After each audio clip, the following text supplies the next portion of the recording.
बंद कर दो मैं बोलना मैंने यार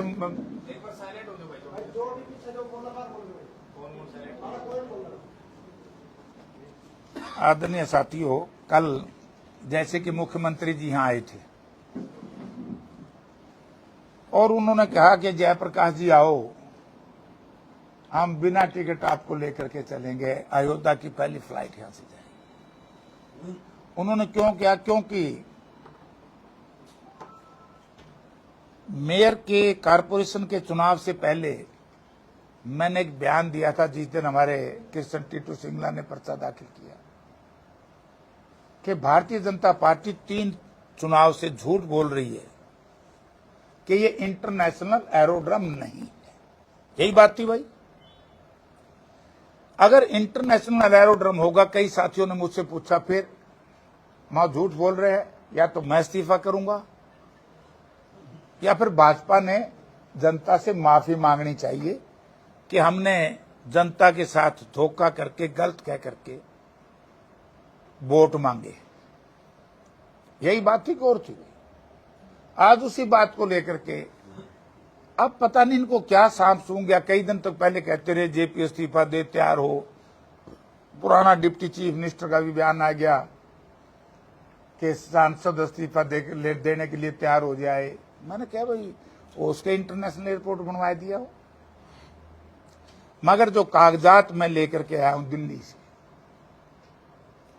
और उद्घाटन जो कर रहे हैं माननीय, जो मैंने सुना है कि भारत के प्रधानमंत्री 14 तारीख को करें शायद, तो मैं एक बात पूछना चाहता हूं बीजेपी के नेताओं से। पहले वो जनता से माफी मांगे कि ये इंटरनेशनल एयरपोर्ट नहीं है। जो लाइसेंस है हिसार एरोड्रम के नाम से, ठीक। अगर एरोड्रम है और एरोड्रम बनाना था, मैंने 2016 में जब मैं इंडिपेंडेंट एमएलए था, कमल गुप्ता जी उस वक्त हिसार के एमएलए थे और इन्होंने उस वक्त एक ड्रामा किया था कि मैं धन्यवाद करता हूं माननीय मनोहर लाल जी का, हिसार में इंटरनेशनल एयरपोर्ट मंजूर करा दिया। मैंने उस दिन भी, अगर रिकॉर्ड आप लोग विधानसभा का लाएंगे, तो मैंने कहा था कि आप गलत बयानबाजी मत करो, इंटरनेशनल एयरपोर्ट तो आपने उठवा दिया हमारा। जो कांग्रेस पार्टी ने, यूपीए गवर्नमेंट ने, इंटरनेशनल एयरपोर्ट मंजूर हुआ था हमारा चांग में, महम और ये इलाका महम के आसपास, उसका नाम था इंटरनेशनल एयरपोर्ट कार्गो। वो आप हमारा यहां से आपने उठवा दिया। तो इन्होंने लोगों को भ्रमित करने के लिए ड्रामा कर दिया कि हिसार में हम जो डोमेस्टिक एयरपोर्ट करवाया था, जब हुड्डा साहब चीफ मिनिस्टर थे और माननीय मनमोहन सिंह जी प्रधानमंत्री थे, और ये पहली जो कैबिनेट की मीटिंग हुई, मैं उसके कागजात आपको अभी सारे दिखाता हूं कि कब क्या क्या हुआ। ये 2013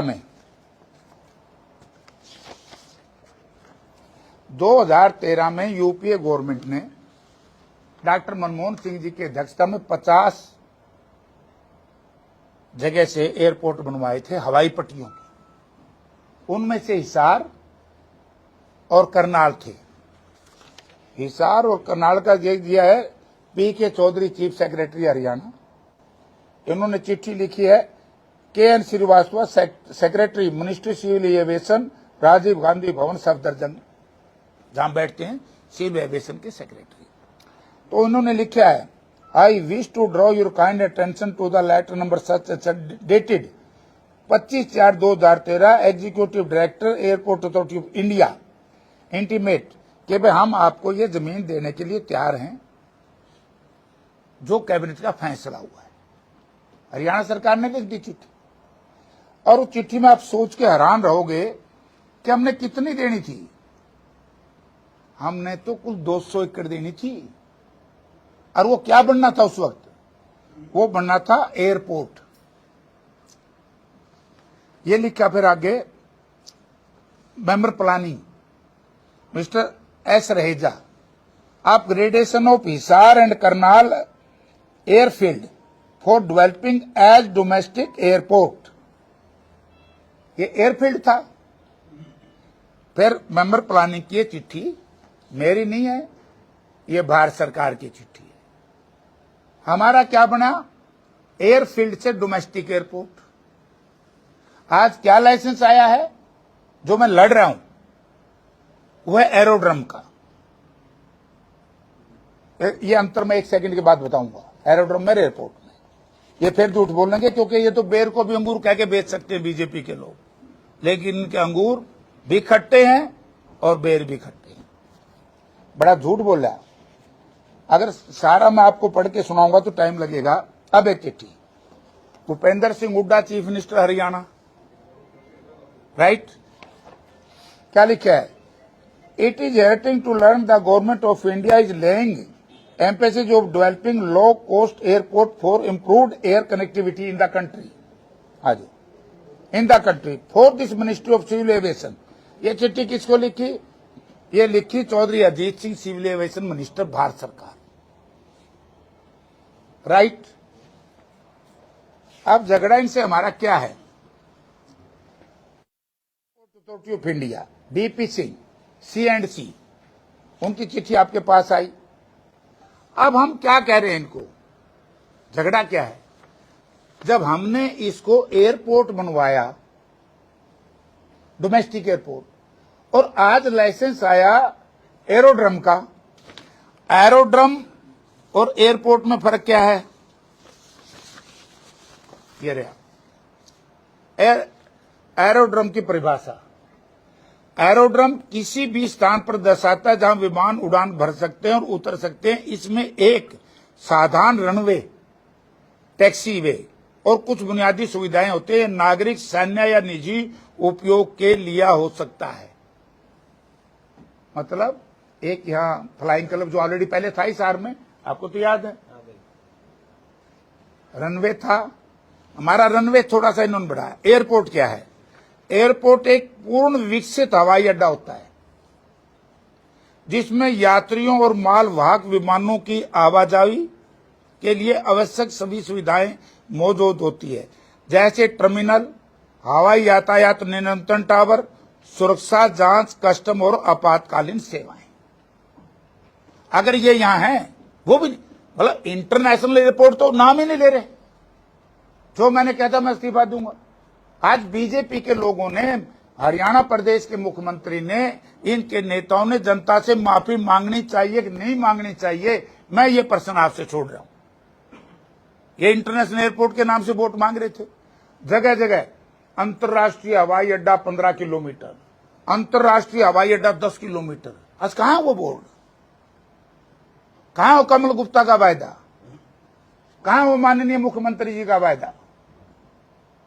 तो ये सिंपली आपके चैनलों के और आपके प्रिंट और इलेक्ट्रॉनिक मीडिया के माध्यम से मैं जनता से एक निवेदन करना चाहता हूं कि जो कुछ कर्या धरा है टोटल कांग्रेस गवर्नमेंट का है। हुड्डा साहब की चिट्ठी मैंने आपको दिखा दी, पीके चौधरी चीफ सेक्रेटरी जिन्होंने स्वीकार किया, और इसमें 200 एकड़ जमीन देनी थी हमने, आज इन्होंने दे दी 730 एकड़, और पैसा खर्च कर दिया हजारों करोड़ हरियाणा सरकार का। ये क्या है? ये ड्रामा नहीं है तो क्या है? बनना था, हमने बनवाया था इसको एयरपोर्ट, इन्होंने बना दिया एरोड्रम, डिग्रेड कर दिया। इंटरनेशनल भी नहीं, डोमेस्टिक एयरपोर्ट भी नहीं, एरोड्रम। अब ये कहेंगे, झूठ बोलेंगे कि हम बनवा देंगे। अरे दादा, बनवा देंगे जब की बात जब कहना। क्या 3 टर्म तक इन्होंने हरियाणा में हिसार एयरपोर्ट के नाम से वोट मांगे कि नहीं मांगे? तो जनता ने इन लोगों को दंडित करना चाहिए कि झूठे लोग हैं, अपने वायदे के ऊपर खरा नहीं उतरते और जो वायदा करते हैं उसमें भ्रमित करते हैं। एरोड्रम की तो ये बात आ गई आपके सामने। चिट्ठी लेनी है, चिट्ठी में दे दूंगा। कब क्या क्या हुआ ये आपके सामने है। ये सारा कुछ भारत सरकार ने 24/4/2013 से ये सारा कैबिनेट की मीटिंग में ये फैसला हो गया था और एयरफील्ड से एयरपोर्ट बनाया था। इन्होंने एयरपोर्ट की बजाय एरोड्रम बना दिया। अब ये क्यों कर रहे हैं ऐसा? क्योंकि जो महमचांग में इंटरनेशनल एयरपोर्ट फॉर कार्गो मंजूर हुआ था, वो शिफ्ट होकर के चला गया। जब कांग्रेस पार्टी के नेताओं ने आवाज उठाई कि बड़ी कायर है भाजपा की हरियाणा की सरकार कि हमारा एरोड्रम इंटरनेशनल एयरपोर्ट शिफ्ट हो गया, तो उन्होंने कहा हम हिसार बनाएंगे। चलो भाई, अब हिसार एरोड्रम लेकर के आगे। एरोड्रम तो आप लोगों को याद होगा, स्वर्गीय चौधरी भजनलाल जी जब चीफ मिनिस्टर थे उस वक्त यहां से फ्लाइट उड़ी थी। पुराने पत्रकार बंधुओं को याद होगा, वो उड़ी थी कि नहीं? और उस वक्त ये शर्त क्या थी कि सब्सिडी दी उन्होंने। और इनका जो एमओयू है कमिश्नर साहब, अगर आप इसको सारे को मैं आपको दूं, जो हरियाणा सरकार अलायंस एयरलाइन के बीच में जो मुआहदा हुआ है उसमें इसमें क्या लिखा है अंदर कि 50% जैसे 72 सीट आएगा डिजिटल फ्लाइट में, तो 35 सीट तो वो बेचेंगे अलायंस एयरलाइन। उसके बाद जो सीट बचेंगी सारा पैसा हरियाणा सरकार ने देना पड़ेगा और इसका जैसे उसका फाइनल बिल आएगा उसकी पेमेंट करनी पड़ेगी। हरियाणा सरकार ने सिक्योरिटी डिपॉजिट करानी पड़ेगी। अगर हरियाणा सरकार टाइम से उनकी पेमेंट नहीं करेगी, जो सिक्योरिटी डिपॉजिट होगी वो फॉरफिट हो जाएगी, उसका पैसा काट लेंगे। ऐसी क्या जरूरत पड़ रही थी भाई? प्रदेश के लोगों की खून और पसीने की कमाई, भारतीय जनता पार्टी की प्रदेश की सरकार केवल अपने वोट के लाभ के लिए लोगों के पैसे को पानी की तरह बहा रही है। एक तरफ आज कर्मचारी मेरे पास आए एचकेआरएन के, उनको तो तनख्वाहें दी नहीं जा रही। आज एचकेआरएन के सैकड़ों हजारों कर्मचारी छुट्टी कर दी। और इस अलायंस एयरलाइन कंपनी से इसकी भी जांच होनी चाहिए, जिन लोगों ने एमओयू किया है, कि ऐसी क्या अफ्तागी थी कि हरियाणा सरकार देगी पैसा, अगर फिर सारे देश में भी देना पड़ेगा। ये गलत परिपाटी है। आज हरियाणा प्रदेश के एचकेआरएन के कर्मचारी तो बेचारे सड़कों पर रो रहे हैं। और जब मैं कहता हूं कि भाई यहां भ्रष्टाचार सीमा पर है, ये भ्रष्टाचार है कि नहीं इस एमओयू में? अगर नहीं भ्रष्टाचार तो उस वक्त के डिप्टी चीफ मिनिस्टर जो सिविल एविएशन मिनिस्टर थे और उस वक्त की सरकार ये बताए कि ऐसे एमओयू पूरे देश में क्या जरूरत पड़ेगी। अगर ऐसे चलाने हैं फिर तो ज्यादा हम भी ले लेंगे भाई।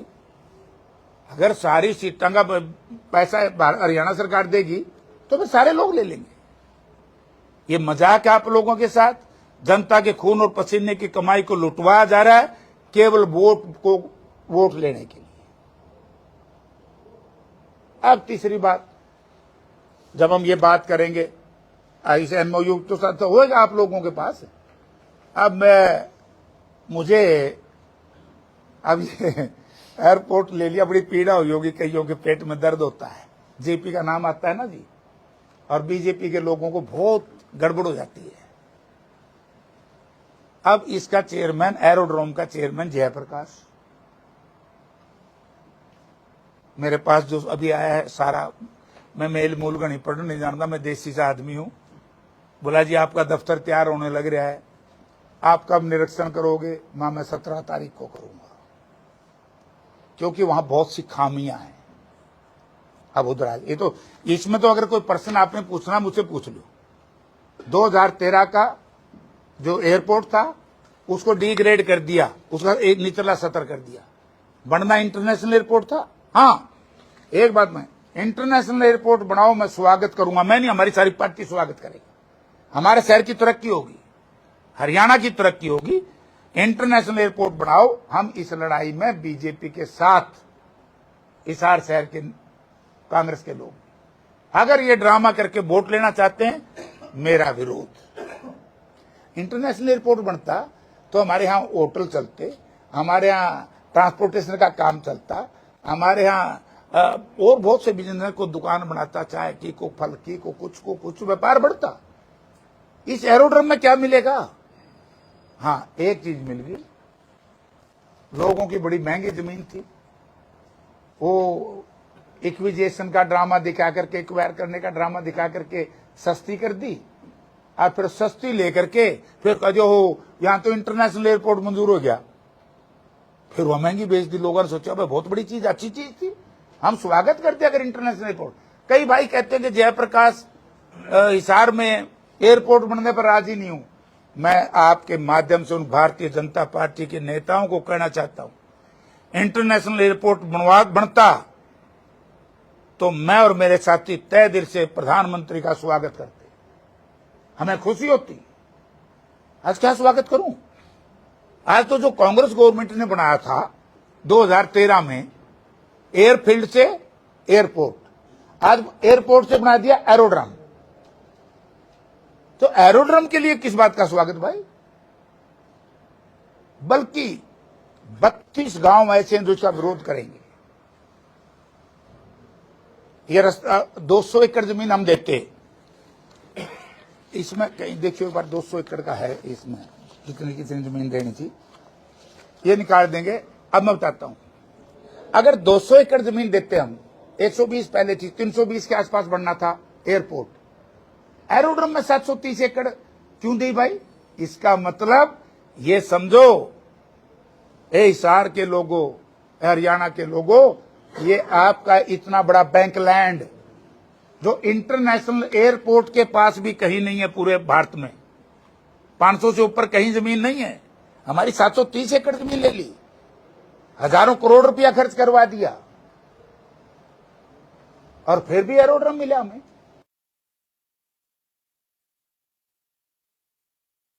और मुझे याद है फिर कहे बोले जेपी हवाई जहाज नहीं उड़न दंदा। अरे हवाई जहाज तो जिंदल परिवार रोजे उड़ाए करदा। मित्तल परिवार भी आता था राजस्थान से, जो आयरन किंग है, जिसके बड़े लक्ष्मी मित्तल कई बार जहाज यहां लैंड किए, मेरा संबंध है। और बहुत लोग, सुभाष गोयनका का जहाज भी यहां उतरता है। वो नीड बेस्ड हो गया ना, नीड बेस्ड। तो यार फिर जरूरत क्या थी ड्रामे करने की? आज ना नाइट लैंडिंग है, ना टर्मिनल है, ना सिक्योरिटी है, प्रॉपर एटीसी नहीं है। एटीसी नहीं है। अब ट्रैफिक कंट्रोल कौन करेगा भाई? हम दिल्ली से इजाजत लेंगे लैंडिंग की, टेक ऑफ की? तो ये वोट लेने का ड्रामा है। यही मेरी उस दिन लड़ाई थी कि भाई बीजेपी ने आज हरियाणा प्रदेश में झूठ बोल करके वोट लिया। करनाल का नाम ही नहीं, 2 मंजूर हुए थे। करनाल का तो, करनाल भी एयरफील्ड है, फ्लाइंग क्लब भी है करनाल में, वहां भी हमने कहा था शायद 180 एकड़ जमीन हरियाणा सरकार देगी। तो 730 एकड़ जमीन इन्होंने दे दी, हमारे 32-33 गांव का रास्ता बंद कर दिया, हिसार का जो लवास यूनिवर्सिटी थी उसका सत्यानाश कर दिया।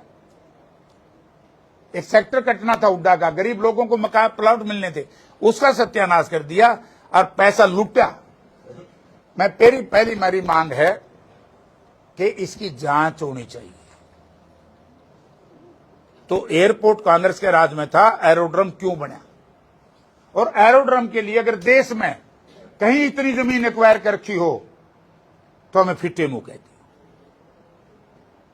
730 एकड़ जमीन एरोड्रम के लिए, 7,200 चलो 7200, 7300, 7,200 कह दी, मैं 7300 में 730 ऐसे फिर गलत कह दिया यार, मैं इसे आदमी हूं।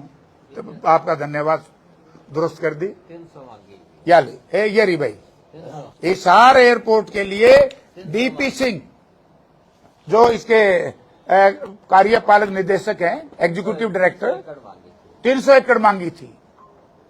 इन्होंने 300 एकड़ की बजाय 700 एकड़ क्यों दे दी? सॉरी, 7200 एकड़, 7,200 एकड़ जमीन क्यों दी? ये हमारी लड़ाई है लोगों। हम हवाई अड्डे के खिलाफ नहीं हैं, मैं हवाई अड्डे के माध्यम से जो लूट मची है, जो भ्रष्टाचार मचा है, ये चिट्ठियां गलत हैं।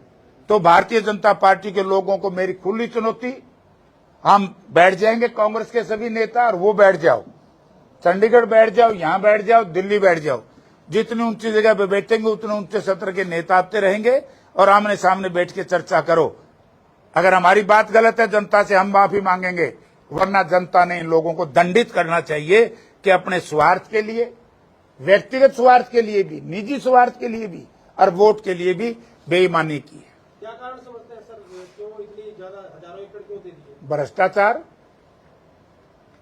एक, मुझे तो शंका है, जो बात मैंने पार्लियामेंट में भी कही थी कि ये दैट वांट ना इशू करो ताकि किसान की मौत ना हो जाए, जो अब नया एक चिट्ठी आने वाली है जनता के बीच में, आज उसी तरह की ये चिट्ठी है। क्योंकि 7,200 एकड़ जमीन, मुझे शंका है कि किसी व्यक्ति विशेष के लिए तो इकट्ठी नहीं हो रहा इतना बड़ा लैंड बैंक, मुझे शंका है। कई एयरपोर्ट इन्होंने निजी हाथों में दे दिए, जैसे अडानी को भी दिए। मैंने क्या कहा है? मैंने यही कह दिया जो आप मुझसे पूछ रहे हो कि मुझे शंका है, क्योंकि दिल्ली के पास, ये ठीक है, इमरजेंसी लैंडिंग होती है लखनऊ या जयपुर में, जब दिल्ली में कंजेशन हो जाए, यहां होता, और फिर यह करवाना था। RRTS कहाँ है, रैपिड रेल ट्रांसमिशन, वो कहाँ है RRTC, उसका कहीं नाम नहीं। अब मैं दुष्यंत से पूछना चाहता हूं, वो उस वक्त मिनिस्टर था, वो तो ये कहता था कि नहीं एक रेल इसी चाल लगी सीधी दिल्ली जाकर डटेगी, कहाँ है वो रेल? वो कहता था जयप्रकाश जी इस्तीफे के लिए तैयार हूं, मैं तैयार हूं भाई, इंटरनेशनल हो तो बता दे, नहीं तो जनता से दुष्यंत भी माफी मांगे, जेजेपी के नेता माफी मांगे और बीजेपी के नेता माफी मांगे कि अपने स्वार्थ के लिए इन्होंने जनता के साथ विश्वासघात किया। और अब आज उस पर लैंड ऑर्डर या इसका क्या बोलो, तब बोले आप भी उड़ोगे, क्या मैं उड़ूं? आज ही चिट्ठी एक अखबार में मैं पढ़ रहा हूं, फॉरेस्ट डिपार्टमेंट के चीफ कंजर्वेटर साहब की एक चिट्ठी है, उन्होंने रिक्वेस्ट की है कि इसको अभी चालू ना करो क्योंकि इसमें अभी जानवर बहुत है। नीलगाय की फोटो आई हुई है आज पेपर में। नीलगाय, जंगली सुअर, और इसके आगे तो जो चील भी आ जाए ना, वो भी जहाज को गिरा देती है। मेरा प्रश्न है कि जो 180 करोड़ रुपए का B&R ने जो गलत काम किया है, गलत जो पैसा खर्च किया है, इसकी जांच एक निष्पक्ष एजेंसी से, हाई कोर्ट के सीटिंग जज से करवाएं।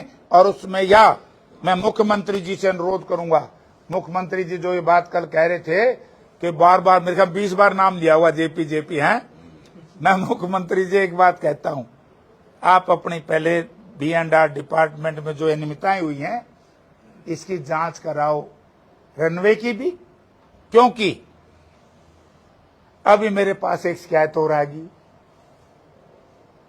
क्योंकि 17 को मैं भी निरीक्षण करूंगा। बोला जी जो मोटी मोटी बिजली की तारों हैं उनने खुदवा के देख लियो, उनके ना नीचे पत्थर है ना ऊपर रोड़ा है, बालू रेत में दाब दी। भाई बता, डर नहीं लगे भाई? मुश्किल है तो MP बने कहते काम डूब जाए, हाँ भाई देखिए इसमें तो तसल्ली करके फिर उठाएंगे भाई, ये उड़ो। और जानते बोले बिना पीछे ले जाएंगे।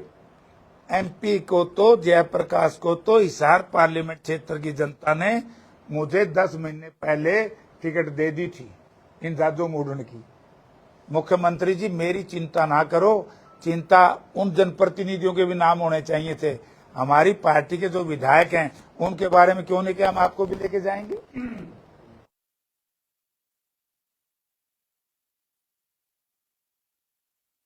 क्यों नहीं कहा मुख्यमंत्री जी ने? ये ड्रामे की राजनीति में आपके माध्यम से कहना चाहता हूं माननीय मुख्यमंत्री जी से, अब बहुत होगी है, लोग रोजगार चाहते हैं, नौजवान बच्चे रोजगार चाहते हैं, रोजगार है नहीं, महंगाई चरम सीमा पर, और जहाज उड़ाए जाओ, जहाज उड़ाए जाओ राम के नाम से। अरे भाई अच्छे है, राम हमारे कणकण में है, हम तो राम जी के भगत हैं। एक फर्क है हमारे राम में, बीजेपी का राज में, राम में हम तो अपना आदर्श मानते हैं राम जी को, और बीजेपी वाले वोट मांगने खातर मांगे, इससे ऊपर नहीं राम की बात नहीं करते। जे राम जी का बढ़िया मंदिर होता, 2 मंदिर देश में बड़े होते, एक जैसे राम जी का मंदिर, किसी देवता देवी देवता का मंदिर वो बड़ा होता है ना, अरे प्रजातंत्र का मंदिर, राम मंदिर भी चूक गया, प्रजातंत्र का मंदिर लोकसभा भी चूक गई। लोकसभा चुई थी, मैं ब्रह्मचारी जी ने पूछ लिया, हम रायतनाबाद देते तेरी वो पानी आ गया, आगे पानी भर गया, माई खड़ा साल लगे, सेशन चल रहा था। तो हालत क्या करती देश की। स्वर्गीय डॉक्टर मनमोहन सिंह जी ने जो उस देश में जब माननीय नरेंद्र मोदी जी ने डिमोनेटाइजेशन लागू की, उस दिन क्या था कि डिजास्टर है देश के लिए। बख्तन बेबख्तन मनमोहन सिंह जी के जो बयान आए थे, आज वो सच साबित हो रहे भाई। आज हम घुटने टेक दी अमेरिका के सामने। किसान की हालत आज क्या है। आज कानून उसका, अरे देखो फिर ना खर्ची ना पर्ची, एक ड्रामा और। अरे भाई नौकरी न्यू बिके जो कर अनाज बिके, अनाज मंडी में बोल ली भाई।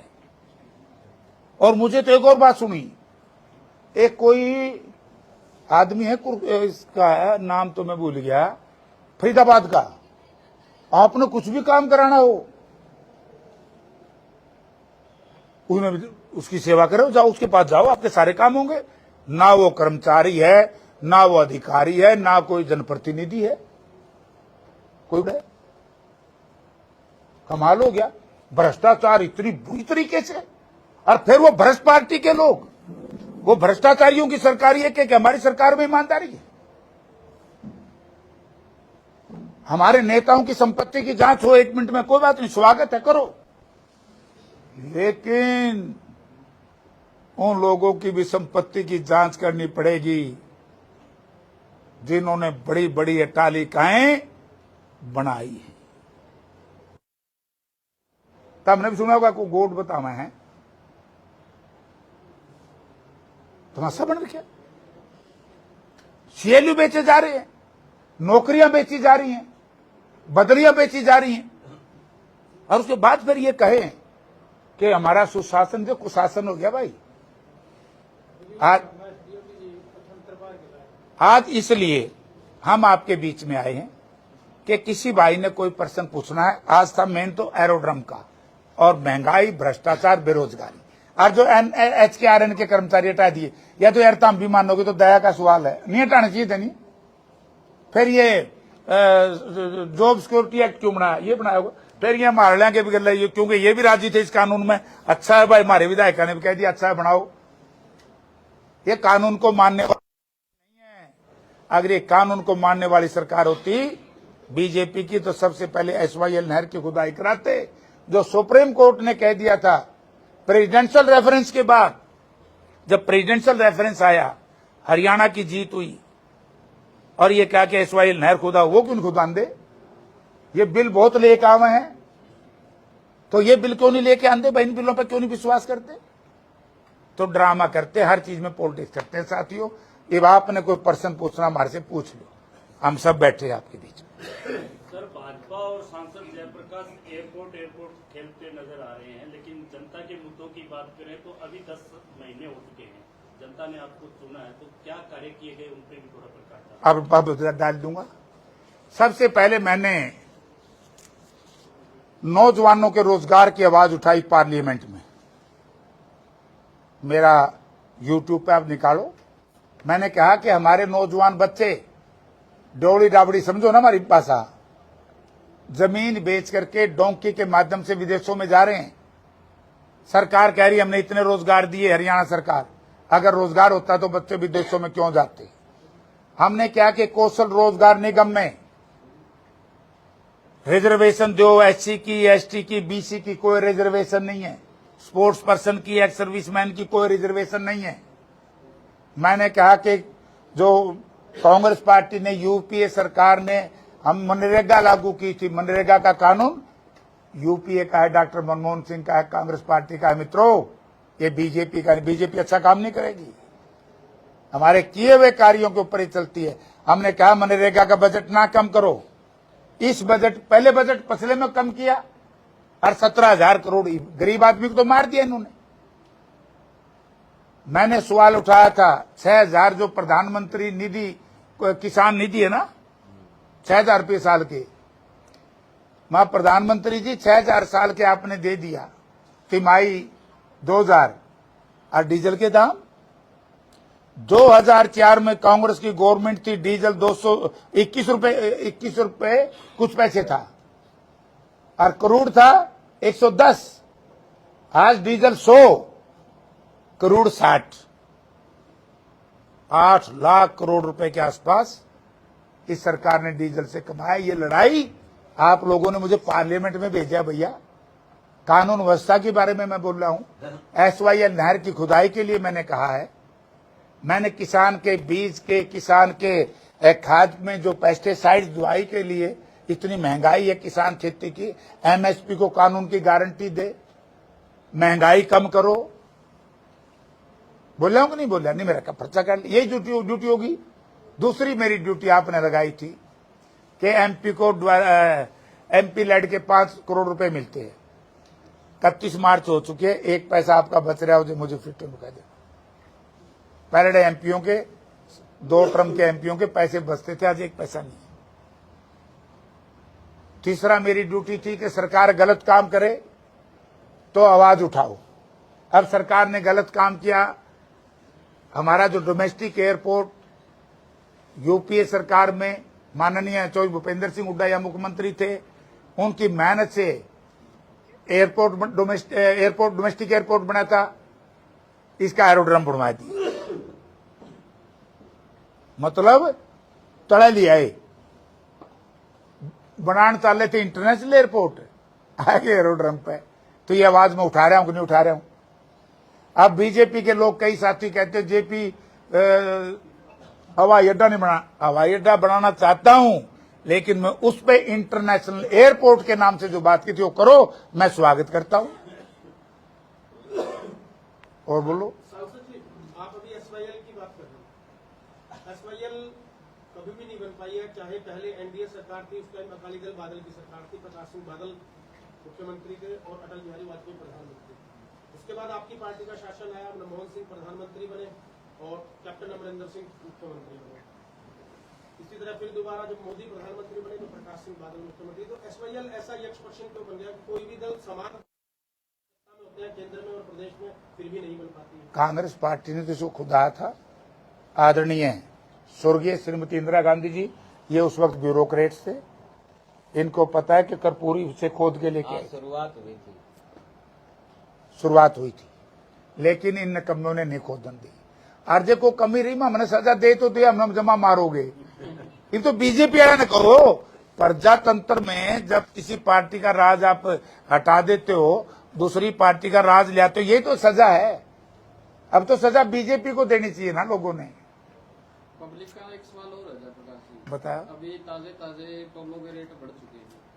अब मान लिया 80 से लेके मदीना तक जाओ तो 120 रुपए का टोल है, 15 से 20 रुपए और बढ़ा दिया।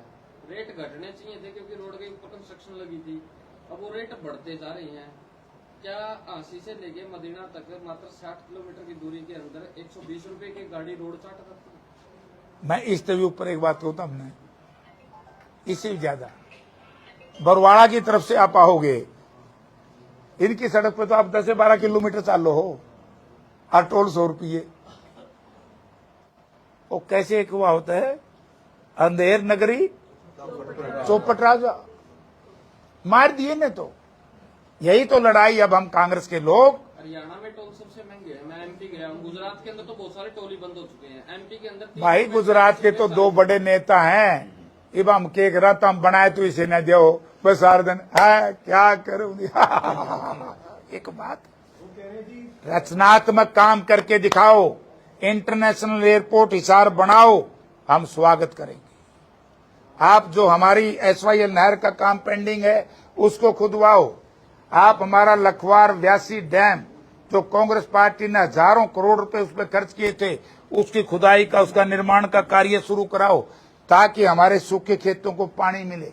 लखवार व्यासी एक बहुत बड़ा डैम UPA गवर्नमेंट का है, हुड्डा साहब उस वक्त चीफ मिनिस्टर थे।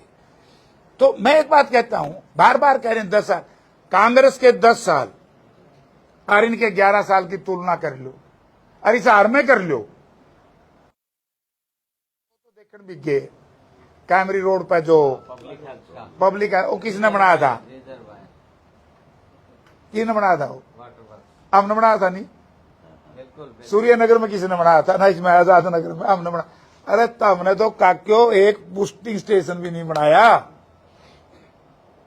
संसद महोदय, जो साइकिल रैली था कल नशे के खिलाफ, साइकिल रैली करनी चाहिए थी आपको, नशे के खिलाफ की भी सरकार है, लेकिन सरकार साइकिल रैली कर रही है।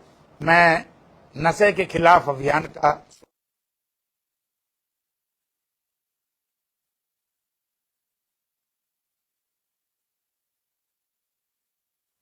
लेकिन कल की जो ये यात्रा थी, ये सिर्फ कर्मचारियों को प्रताड़ित करने की थी। इसमें केवल कर्मचारी थे। आपने इसको मूवमेंट बनाना है, ऑल पार्टी मीटिंग बुलाओ, सब पार्टियों के नेताओं के, चाहे उसका कोई एमपी एमएलए है कि नहीं है, जो हमारी सामाजिक संस्थाएं हैं, हमारे सामाजिक संगठन हैं, उनको इकट्ठा करके मीटिंग बनाकर सारे चलो हम तैयार हैं, हम इसके पक्ष में हैं। लेकिन इन 10 महीनों में तो 5 महीनों में तो नशे के ज्यादा बढ़ गया, नशे की तस्करी बड़ी भयंकर हो रही है। तो आप लोग क्यों नहीं सड़कों पे उतर रहे, क्यों नहीं विरोध कर रहे आप लोग? हम सोचा हम मुख्यमंत्री बुलाए ले तो यू कल्ला कल्ला चल रहे, नहीं हम तो फिर कराएंगे। जब हम कराएंगे फिर तो हम न्यू कह दोगे भाई ये तो विपक्ष वाले तो सत्ता पक्ष की बात मान देने अच्छी बात है यार। इसीलिए हम इनकी बात नहीं मानते, इनकी सारी बात नकम्मी है। जयप्रकाश, हरियाणा एग्रीकल्चर यूनिवर्सिटी का मसला अपने मीडिया में उठाया, लेकिन लोकसभा तक नहीं ले जा पाएगा, जो भ्रष्टाचार के आरोप आप लोगों ने। ये स्टेट मैटर है। जयप्रकाश जी, सीएम ने जो आपको आमंत्रण दिया है, क्या आप उसको स्वीकार कर रहे हैं? जा रहे हैं? कड़ा दिया है, फ्लाइट का था अयोध्या, इस टूटी फूटी पटरी पे है। पहले मैं इसका निरीक्षण करूंगा।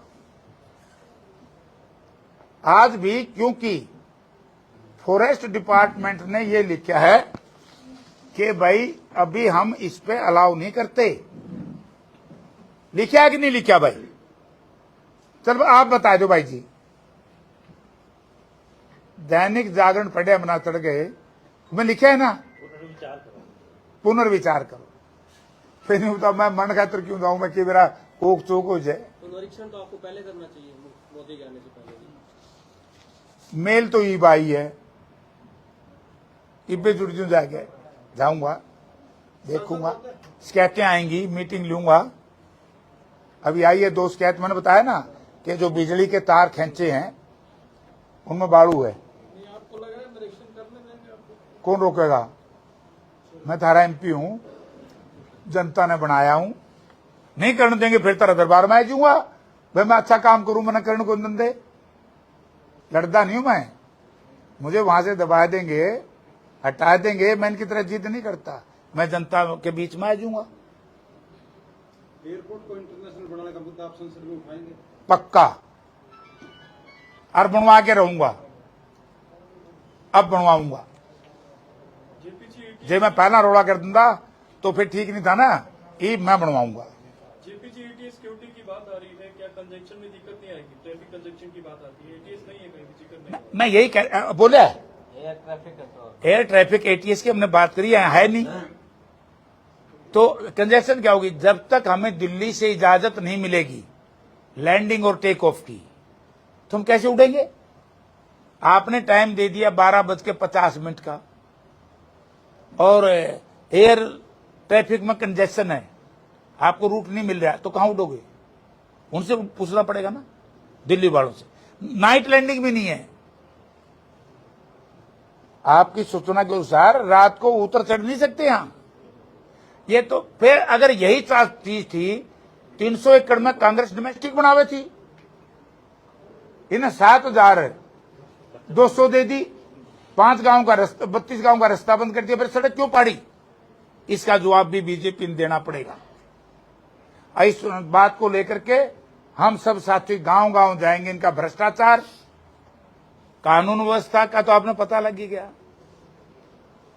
अब नशा मुक्ति के तो हम बहुत पक्ष में हैं, लेकिन पहले सरकार अपनी दायित्व ड्यूटी का निर्वाह करे। सांसद जी, भ्रष्टाचार के आरोप लगे हैं पीडब्ल्यूडी पे, और सड़कें जो बन रही है 1 महीने भी नहीं चल रही, खासकर आर्यनगर से गंगवा, एक तरफ विधायक जी, एक तरफ मंत्री का गांव है, 1 महीने सड़क नहीं चली। उनकी ससुराल है, बात तो उन्हीं से पूछो भाई, मैंने क्यों पूछो? विपक्ष की भूमिका आप निभाओगे? निभावांगे भी। अच्छा नहीं निभाई चंद्र प्रकाश जी का, अरे इनका मैं वक्तव्य सुन रहा था, मुझे याद है विधानसभा में, तो इन्होंने आदमपुर के कैसे इशू उठाए थे। ये तो गंगुआ साहब मंत्री हैं, उन्होंने भी देखना चाहिए और उनके जो जनप्रतिनिधि हैं उनको भी देखना चाहिए। और मैं एमपी हूं, आपने बता दिया, मैं भी जाऊंगा कंटेक्ट में। सांसद जी, आप नशे के खिलाफ अभी बात कर रहे थे, नशा मुक्ति अभियान की बात कर रहे थे। आज आप आसपास के किसी भी किराना की दुकान पे, किसी चाय की दुकान पे, किसी पान की दुकान पे अगर आप जाएंगे तो जो सुल्फा और गांजा भरने का जो पेपर होता है वो बहुतायत में मिल रहा है। क्या डीसी और एसपी से आप मांग करेंगे कि उन पर चेक लगाया जाए? अगर वो बंद कर दिए जाए तो काफी नशे पे 17 तारीख को हमने दिशा की मीटिंग बुलाई है, जिसमें हमारे सभी विधायक मेंबर होते हैं और एमपी उसका चेयरमैन होता है। हम ये सारे इशू 17 तारीख को उठाएंगे और जब दिशा की मीटिंग स्टेट की होगी हम मुख्यमंत्री जी के सामने भी उठाएंगे। मुख्यमंत्री जी नशाबंदी को लेकर के सीधी नीयत से चले, वोट की नीयत से नहीं। सब तैयार हैं, लेकिन विपक्ष के नेताओं को भी, हर पार्टी के नेता का, सबका सहयोग और जो हमारी सामाजिक संस्थाएं हैं उनका सहयोग है। प्रकाश जी, उपचुनाव से पहले आपने कुलदीप जी के ऊपर आरोप लगाया था कि ये 4 साल तो बाहर रहते हैं, 1 साल वोटों के शिकार के ऊपर निकलते हैं। तो चंद्र प्रकाश जी से मैं यही सवाल पूछता हूँ, अभी मिले आपको आसपास कहीं पे कहीं? तो आप पता करिए, आपको पता है सारा कहाँ है आजकल। अरे तेरे तो फालतू मेरा किसी ने। 6 महीने की बात कह सकता हूँ, 6 महीने आपको पता है कहाँ है। देखिए आदमपुर हल्के की सारी बातें, चाहे वो किसान से संबंधित है, चाहे व्यापारी से, चाहे युवा से, चाहे दलित और पिछड़े वर्ग की बात है, सारी बातें विधानसभा में उठाई गई। आपने बजट स्पीच पे जो मैंने वहाँ बोला है वो सुना होगा सारा। बालसमंद, आदमपुर, सभी तरह के, सिंचाई की बात हो, पीने के पानी की बात हो, महंगाई की, रोजगार की, सारी बातें वहाँ पे उठाई गई। अब महंगाई की बात करें तो आपको पता है बिजली के रेट से अभी कितने दिन पहले कितने बढ़ाए, उनका भार किस पे पड़ेगा? किसानों पे, गरीब पे। मुलाकात हुई है उनसे या नहीं हुई है? अवेलेबल है या फिर जैसे जयप्रकाश जी बोल रहे थे वही बात है? नहीं, मैं ज्यादातर लोगों से मुलाकात करने का इच्छुक रहता हूँ, उधर नहीं मेरा कभी होता। मैं तो अपने जो टारगेट है उस पर नजर रखता हूँ।